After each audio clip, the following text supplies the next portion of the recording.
Hi friends, welcome back to my channel. ఈరోజు topic వచ్చేసి February 14th current affairs video. So ఎవరైనా మన ఛానల్ని కొత్తగా చూస్తున్నట్లయితే ప్లీజ్ సబ్స్క్రైబ్ చేసుకోండి, లైక్ చేయడం మాత్రం అసలు మర్చిపోకండి. ఈరోజు ఫస్ట్ టాపిక్ కనుక చూస్తే 38వ జాతీయ క్రీడలు ఉత్తరాఖండ్ రాష్ట్రంలో స్టార్ట్ అయ్యాయి కదా. సో ఈ Feb 14th రోజున ఈ క్రీడలు అనేవి ముగింపుడు జరిగాయి, అంటే పూర్తయిపోయాయి అన్నమాట 38వ జాతీయ క్రీడలు. సో ఏ రాష్ట్రాలు ఏ ప్లేస్లో ఉన్నాయి, టాప్లో వచ్చిన రాష్ట్రాలు, ఏ రాష్ట్రాలకు ఎన్ని స్వర్ణాలు పథకాలు ఎన్ని దక్కాయో చూస్తే కనుక ఫస్ట్ మన తెలంగాణకు చూస్తే తెలంగాణ వచ్చేసి 26వ స్థానంలో ఉంది. పొజిషన్ గుర్తుంచుకోండి, 26th ప్లేస్లో ఉంది. అండ్ ఆంధ్రప్రదేశ్ వచ్చేసి 18th ప్లేస్లో ఉంది. తెలంగాణ 26th పొజిషన్, ఆంధ్రప్రదేశ్ వచ్చేసి 18th పొజిషన్లో ఉంది. సో తెలంగాణకి ఎన్ని పథకాలు వచ్చాయంటే స్వర్ణాలు అంటే బంగారు పథకాలు వచ్చేసి 3 వచ్చినాయి, రజత పథకాలు వచ్చేసి 3 వచ్చినాయి, కాంస్య పథకాలు వచ్చేసి 12 రావడం జరిగింది తెలంగాణకి. నెక్స్ట్ ఆంధ్రప్రదేశ్కి వచ్చేసి స్వర్ణాలు వచ్చేసి 7 వచ్చినాయి, రజత పథకాలు వచ్చేసి 1, కాంస్య పథకాలు వచ్చేసి 6 రావడం జరిగింది. సో తెలంగాణ వచ్చేసి 26th పొజిషన్లో ఉంటే ఆంధ్రప్రదేశ్ వచ్చేసి 18th పొజిషన్లో ఉంది. సో గుర్తుంచుకోండి, ఇక్కడ స్వర్ణాలు అంటే ఎన్ని బంగారు పథకాలు వస్తే అంత ర్యాంకింగ్ అనేది ముందుంటుంది. సో ఇక్కడ ఆంధ్రప్రదేశ్కి ఎక్కువగా రావడం జరిగింది. సో అందువలన ఆంధ్రప్రదేశ్ వచ్చి మన తెలంగాణ కంటే ముందు స్థానంలో ఉందన్నమాట. సో ఇక టాప్ ఎవరికి వచ్చాయంటే ఎక్కువ పథకాలు అండ్ టాప్లో ఏ రాష్ట్రాలు ఉన్నాయంటే ఫస్ట్ వచ్చేసి ఒక సంస్థ ఉంది, సర్వీసెస్ కంట్రోల్ బోర్డ్ అనే సంస్థకి ఇది టాప్లో ఉందన్నమాట. ఫస్ట్ ప్లేస్ అగ్రస్థానం దేనికి వచ్చిందంటే సర్వీసెస్ కంట్రోల్ బోర్డ్ అనే సంస్థకు వచ్చింది. టోటల్గా ఎన్నంటే 121 పథకాలు సాధించడం జరిగింది ఈ సంస్థ. ఈ సంస్థకి 68 gold medals, next 26 silver and 27 కాంస్య పథకాలు రావడం జరిగింది. సో సెకండ్ ప్లేస్లో వచ్చేసి మహారాష్ట్ర ఉంది 198 పథకాలతో. థర్డ్ ప్లేస్లో వచ్చేసి హర్యానా స్టేట్ ఉంది 153 పథకాలతో. సో గుర్తుంచుకోండి, టాప్లో ఏమున్నాయి, ఫస్ట్ సర్వీసెస్ కంట్రోల్ బోర్డ్ అనే సంస్థ, తర్వాత మహారాష్ట్ర, థర్డ్ పొజిషన్లో వచ్చేసి హర్యానా స్టేట్ ఉంది. మన తెలంగాణ ఆంధ్రప్రదేశ్ని చూసాక తెలంగాణ వచ్చేసి 26th పొజిషన్లో ఉంటే ఆంధ్రప్రదేశ్ వచ్చేసి 18th పొజిషన్లో ఉంది. అండ్ ఎన్ని స్వర్ణాలు, ఎన్ని రజతాలు, ఎన్ని కాంస్య పథకాలు వచ్చినాయి కూడా ఫోకస్ చేయండి. అండ్ ఇంకొకటి ఏంటంటే నెక్స్ట్ జరగబోయే జాతీయ క్రీడలు, ఇప్పుడు 38th జాతీయ క్రీడలు వచ్చేసి 2025 ఇయర్కి జరిగినాయి కదా. సో నెక్స్ట్ 39వ జాతీయ క్రీడలు 2027 ఇయర్లో జరగబోతున్నాయి. సో హోస్టింగ్ స్టేట్ వచ్చేసి ఏంటో కమెంట్ చేయండి. నేను ఆల్రెడీ ఇంతకుముందు చెప్పాను. నెక్స్ట్ జరగబోయే జాతీయ క్రీడలని ఏ రాష్ట్రం ఆతిథ్యం ఇవ్వబోతుంది అనేది అడిగాను. సో కామెంట్ చేయండి. నెక్స్ట్ కరెంట్ అఫైర్ చూస్తే కనుక ఆసియాలోనే అత్యంత సంపన్న కుటుంబాల జాబితా అనేది బ్లూంబర్గ్ సంస్థ ఇవ్వడం జరిగింది. ఆసియాలో అత్యంత సంపన్న కుటుంబాల జాబితా 20 అత్యంత సంపన్న కుటుంబాల జాబితాను బ్లూంబర్గ్ అనే సంస్థ ఇవ్వడం జరిగింది. సో టాప్లో ఎవరు ఉన్నారంటే ముఖేష్ అంబానీ కుటుంబం టాప్లో ఉంది. అంటే ఇది ఆసియాలో అత్యంత సంపన్న కుటుంబాల జాబితా అనమాట. సో టాప్ ప్లేస్లో వచ్చేసి ముఖేష్ అంబానీ యొక్క కుటుంబం ఉంది. సో ఈ 20 సంపన్న కుటుంబాల్లో మన భారతదేశానికి చెందిన భారతీయులవే 6 కుటుంబాలు ఉన్నాయంట. టోటల్గా 20 లిస్ట్ ఉంటే కనుక అందులో 6 భారతీయులకే సంబంధించినవి. సో వాళ్ళని ఎవరు చూస్తే కనుక ఫస్ట్ ప్లేస్లో వచ్చేసి ముఖేష్ అంబానీ ఉన్నాడు, 4th ప్లేస్లో వచ్చేసి షాపూర్ పల్లోంజీ గ్రూప్. ఇవన్నీ వచ్చేసి భారతదేశానికి సంబంధించిన కుటుంబాలు అన్నమాట. సో టాప్ 20లో 6 ఉన్నాయని చెప్పాను కదా. సో వాళ్ళే వీరు షాపూర్జీ పల్లోంజీ గ్రూప్, ర్యాంక్ వచ్చేసి 4th ప్లేస్లో ఉన్నాడు. నెక్స్ట్ ఓపీ జిందాల్, ఈ ఓపీ జిందాల్ ప్లేస్ వచ్చేసి 7th పొజిషన్లో ఉంది. కుమార మంగళం బిర్లా 9th పొజిషన్. రాహుల్ బజాజ్ అనే కుటుంబం వచ్చేసి 13th పొజిషన్. నెక్స్ట్ హింజూజా అనే కుటుంబం వచ్చేసి 18th పొజిషన్ ఉన్నాయి. అంటే టాప్ 20లో మన భారతదేశానికి చెందినవి 6 కుటుంబాలు, సంపన్న కుటుంబాలు ఉన్నాయని గుర్తుంచుకోండి. సో ఆసియాలో అత్యంత సంపన్న కుటుంబాలు, 20 సంపన్న కుటుంబాల జాబితాలో 6 కుటుంబాలు మన భారతీయులకే సంబంధించినవని గుర్తుంచుకోండి. ఏ సంస్థ రిలీజ్ చేసిందంటే బ్లూంబర్గ్ సంస్థ రిలీజ్ చేసింది అన్నమాట. సో ఫస్ట్ ప్లేస్లో ఎవరు ముఖేష్ అంబానీ అని గుర్తుంచుకోండి. $90.5 బిలియన్ సంపదతో ముఖేష్ అంబానీ కుటుంబం టాప్లో ఉంది. నెక్స్ట్ ఒకటి వచ్చేసి అమెరికా ఇటీవల ఇంకో దానిపై నిషేధాన్ని విధించింది. అదేంటంటే పేపర్ స్ట్రాలు ఉంటాయి కదా, దాని వాడకంపై అమెరికా దేశం నిషేధిస్తున్నట్టు ట్రంప్ పిలుపునివ్వడం జరిగింది. సో పేపర్ స్ట్రాల ప్లేసంలో మళ్ళీ ఇప్పుడు ప్లాస్టిక్ స్ట్రాలను వినియోగించాలని ట్రంప్ ఆదేశాలు ఇవ్వడం జరిగింది. సో అమెరికాలో పర్ డేకి 39 కోట్ల స్ట్రాలు అనేవి వినియోగిస్తారంట అమెరికాలో ఒక రోజుకి. సో ఇంతకు ముందున్న ప్రభుత్వం పేపర్ స్ట్రాలని తీసుకొస్తే ఇప్పుడు వచ్చిన ప్రభుత్వం ట్రంప్ ప్రభుత్వం వచ్చేసి ఆ పేపర్ స్ట్రాల వాడకాన్ని తీసేసి మళ్ళీ ప్లాస్టిక్ స్ట్రాలను వినియోగించాలని పిలుపునిచ్చారంట.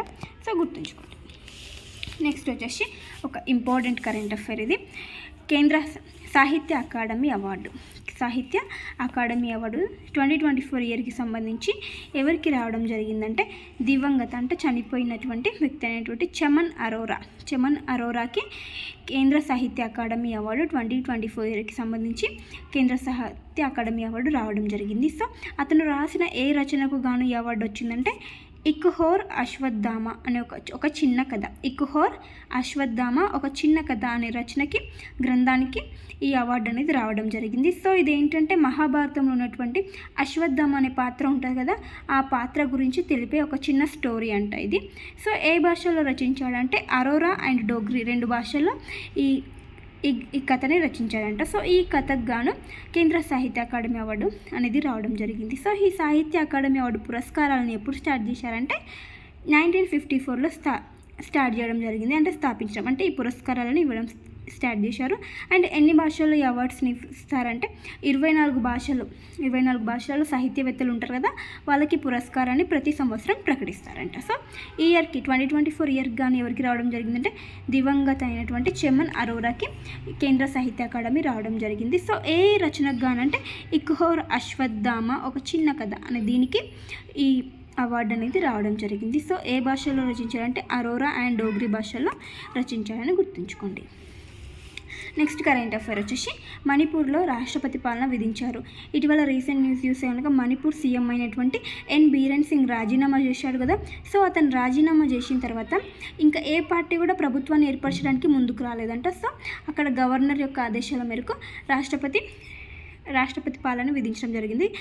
అయితే ఇప్పుడు రాష్ట్రపతి పాలన విధించిన తర్వాత అక్కడ రాష్ట్రపతి నియంత్రణలో గవర్నర్ పరిపాలన చేస్తారన్నమాట.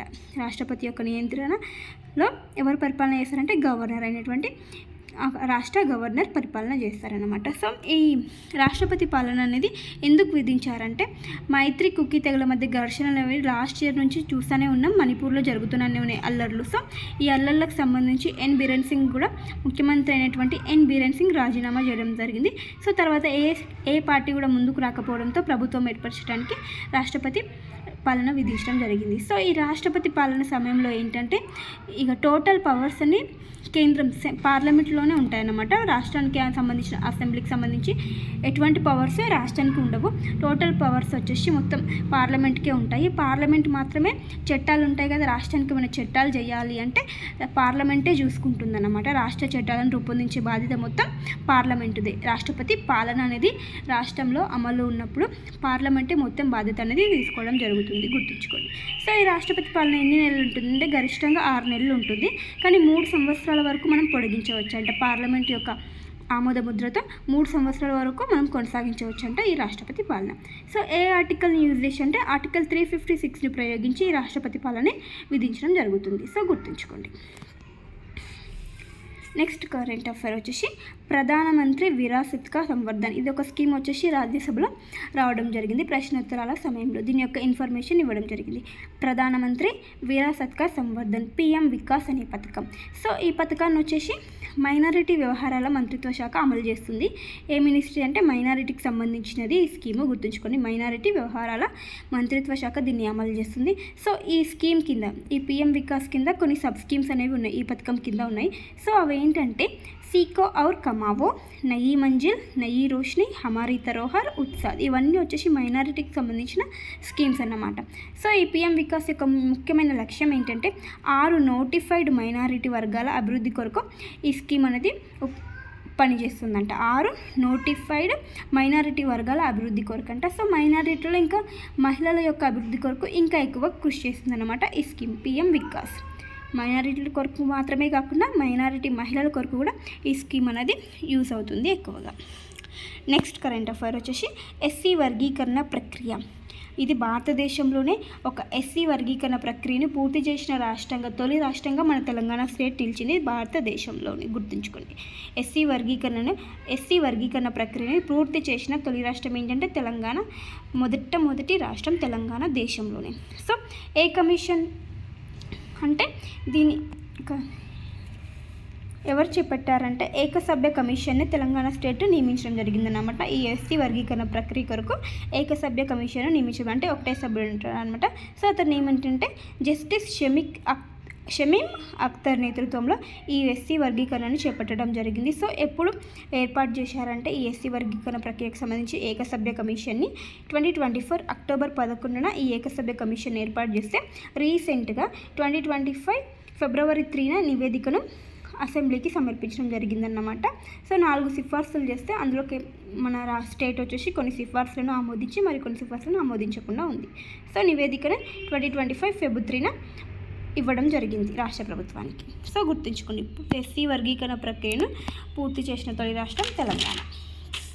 నెక్స్ట్ వచ్చేసి ఇంకొకటి వికసిత్ పంచాయత్ అనే ఒక కార్యక్రమానికి మన ఆంధ్రప్రదేశ్ స్టేట్ అనేది ఎంపిక కావడం జరిగింది. టోటల్గా ఎన్ని స్టేట్స్ ఎంపిక అవ్వడం జరిగిందంటే ఈ వికసిత్ పంచాయత్ కార్యక్రమానికి అంటే గుజరాత్, అస్సాం, ఒడిస్సాతో పాటు ఆంధ్రప్రదేశ్ కూడా ఎంపిక అవ్వడం జరిగింది ఈ వికసిత్ పంచాయత్ కార్యక్రమానికి. సో ఇదేంటంటే ఎంపిక చేసిన రాష్ట్రాలలో కొన్ని పంచాయతీలను తీసుకొని వాటిని డెవలప్మెంట్ అనేది చేయడం జరుగుతుంది ఈ వికసిత్ పంచాయత్ కార్యక్రమంలో భాగంగా. సో మన ఆంధ్రప్రదేశ్ నుంచి ఏ జిల్లాను ఎంపిక చేశారంటే అల్లూరి సీతారామరాజు జిల్లాలో ఉన్నటువంటి కొన్ని 15 పంచాయతీల అభివృద్ధి కొరకు ఈ ఆంధ్రప్రదేశ్ స్టేట్ అనేది ఎంపిక అవడం జరిగింది. సో వికసిత్ పంచాయత్కి ఆంధ్రప్రదేశ్ ఎంపికైంది. ఏ డిస్టిక్ అంటే అల్లూరి సీతారామరాజు డిస్టిక్లో ఉన్నటువంటి 15 గ్రామ పంచాయతీలు అన్నమాట. అండ్ ఎవరు ఈ కార్యక్రమాన్ని చేపడుతున్నారంటే Capacity Building Commission and Pyramid Foundation ఈ కార్యక్రమాన్ని ఈ రెండింటి సంస్థల ఆధ్వర్యంలో చేపడుతున్నమాట ఈ వికసిత్ పంచాయత్ కార్యక్రమాన్ని. సో గుర్తుంచుకోండి, గుజరాత్, అస్సాం, ఒడిస్సాతో పాటు ఆంధ్రప్రదేశ్ కూడా ఈ వికసిత్ పంచాయత్ కార్యక్రమానికి ఎంపిక అవడం జరిగింది. నెక్స్ట్ కరెంట్ అఫైర్ వచ్చేసి వనాటు దేశం యొక్క కొత్త ప్రధానమంత్రిగా ఎవరు ఎన్నికయ్యారంటే జోధం నాపట్. వనాటు దేశం యొక్క న్యూ ప్రైమ్ మినిస్టర్ అనమాట జోధం నాపట్. నెక్స్ట్ కరెంట్ అఫైర్ వచ్చేసి చారిత్రాత్మక పేరు మార్పు అనేవి ఇవాళ మనం రీసెంట్గా చూస్తూనే ఉన్నాం. చాలా ఇంతకుముందు ఉన్నటువంటి బ్రిటిష్ ఇండియా కాలంలో ఉన్నటువంటి పేర్లని ఇప్పుడు ప్రభుత్వాలు మన భారతదేశం మార్చడం జరుగుతుంది. సో అలాంటి దానిలో భాగంగానే రాజస్థాన్ రాష్ట్ర ప్రభుత్వం వచ్చేసి 2 ముఖ్యమైన బ్రిటిష్ కాలం నాటి పేర్లను మార్చడం జరిగింది. అవేంటంటే అజ్మీర్లో ఉన్నటువంటి 2 ముఖ్యమైన బ్రిటిష్ కాలం నాటి ల్యాండ్ మార్క్ల పేర్లను మార్చిందనమాట అజ్మీర్లో ఉన్నటువంటి. సో అవేంటంటే ఫోయ్ సాగర్గా ఉన్నటువంటి ఇది బ్రిటిష్ కాలం నాటి పేరంట ఫోయ్ సాగర్ సరస్సు అనేది ఇప్పుడు వరుణ్ సాగర్గా పేరు మార్చడం జరిగింది రాజస్థాన్ ప్రభుత్వం. ఫోయ్ సాగర్ని వరుణ్ సాగర్గా మార్చడం జరిగింది. సో ఈ ఫోయ్ సాగర్ వచ్చేసి 132 ఏళ్ళ నాటిదంట, అంత పురాతనమైనది. అండ్ ఇంకొక దాని నేమ్ ఏంటంటే కింగ్ ఎడ్వర్డ్ స్మారక భవన్ అని కూడా నేమ్ అనేది మార్చడం జరిగింది. ఇప్పుడు ప్రజెంట్ ఏం నేమ్ పెట్టారంటే మహర్షి దయానంద్ విశ్రాంత్ గృహ. ఫోయ్ సాగర్కి ఏమో వరుణ్ సాగర్గా నేమ్ మార్చడం జరిగింది. నెక్స్ట్ కింగ్ ఎడ్వర్డ్ స్మారక భవనాన్ని మహర్షి దయానంద్ విశ్రాంత్ గుహగా మార్చడం జరిగింది. సో గుర్తుంచుకోండి. నెక్స్ట్ వచ్చేసి ప్రధానమంత్రి సూర్యఘర్ యోజన పథకానికి 1 సంవత్సరం పూర్తయిందన్నమాట. సో ఎప్పుడు స్టార్ట్ చేశారంటే ఫిబ్రవరి 13th 2024 సంవత్సరంలో స్టార్ట్ చేస్తే ఈ ఇయర్ ఫిబ్రవరి 13th 1 సంవత్సరం అనేది పూర్తి అవడం జరిగింది. గుర్తుంచుకోండి, 1 year అనేది కంప్లీట్ అయింది. సో ఈ పథకం యొక్క లక్ష్యం ఏంటంటే మార్చ్ 2027 నాటికి 1 కోటి ఇళ్లలో ఉంటాయి కదా, 1 కోటి ఇళ్ళ పైకప్పు సౌర ఫలకాలు అనేది అమర్చాలి, సౌర విద్యుత్ని ఉత్పత్తి చేయాలనేది దీని యొక్క ముఖ్యమైన ఉద్దేశం.